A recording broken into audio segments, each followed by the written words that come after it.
Hi, I'm Tim. Welcome to our channel, and thanks for logging on. If you enjoy these videos, do me a favor and subscribe to our YouTube channel right here at Watchbox Reviews. I would really appreciate it, and I promise to update daily.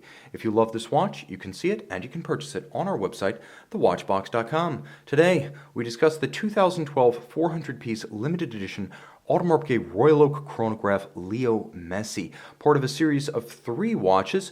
This was perhaps the warmest of the 3, a 2012 model year debut dedicated to a true blue-chip brand ambassador. You may note that during the 2000s, Audemars Piguet limited editions became sort of a caricature of themselves, unbecoming of a high horology brand, to say nothing of a member of the Swiss Holy Trinity. It seemed like everyone who had ever wheeled an F1 car, even just a test session or for part of a season, got his own Royal Oak offshore, and thus, alongside the Schumachers and the Montoyas, we had the unlikely Seb Buemis and Jarno Trullys. Post-2012, under new management, no longer. AP CEO said, enough, and thus AP chooses its brand ambassadors carefully, judiciously, and with great discrimination to pick quality exclusively. That's why you have Schumachers, you have LeBron James, you have Leo Messis, and the Trullys of the world slink back to their commentating gigs on regional television. So this watch, part of a 2012 series of 400, combines rose gold and tantalum. And you can see it's a warm combination. The tantalum, bewitching purple, blue, gray. It's really a chimera. It changes its color as you move it through the light. In contrast with the bright and cheerful red gold of this watch, it's an impressive duality, and the watch on my wrist is wonderfully contrasted to break up its substantial size. The strap is alligator leather, but not the hornback you see on the offshore. This is a flat scale that wears a little bit more flush and less stiff.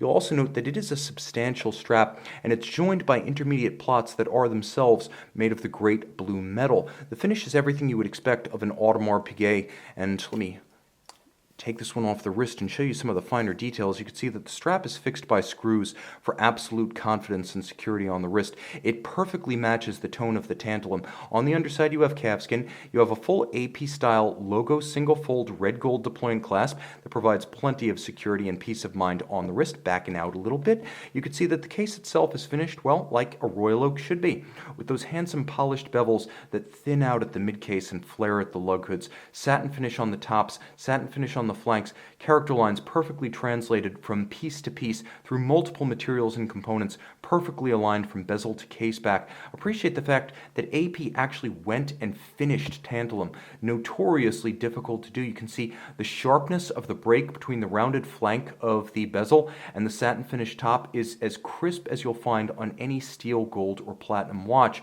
Now, backing out a little bit, you can see that there is a handsome, if subtle, contrast between the satin of the bezel and the polish of the white gold bezel bolts. The dial is not two-tone, but tritone, and note the key distinction.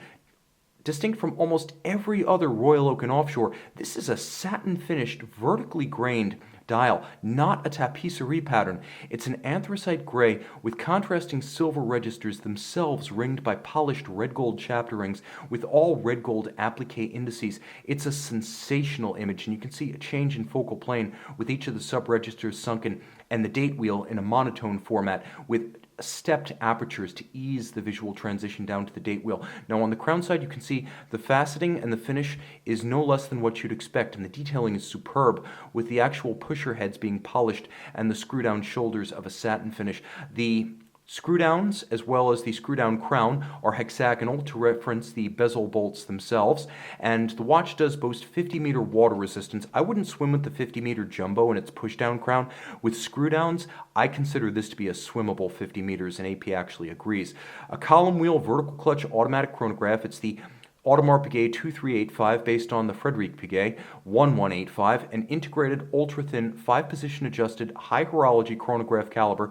It has that combination of vertical clutch for smooth engagement and worry-free constant running with no additional wear and tear. Plus it has the column wheel for crisp actuation. It's a little bit more expensive to make a column wheel, a little bit tougher to tune it, but AP and Frederic Piguet not pinching pennies.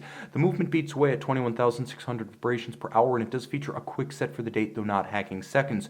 A 37 jewel movement. It does feature a high horology finish, though you will never see it underneath the solid caseback, and frankly, with the addition of extra gold in the caseback rather than a sapphire, this watch weighs a ton.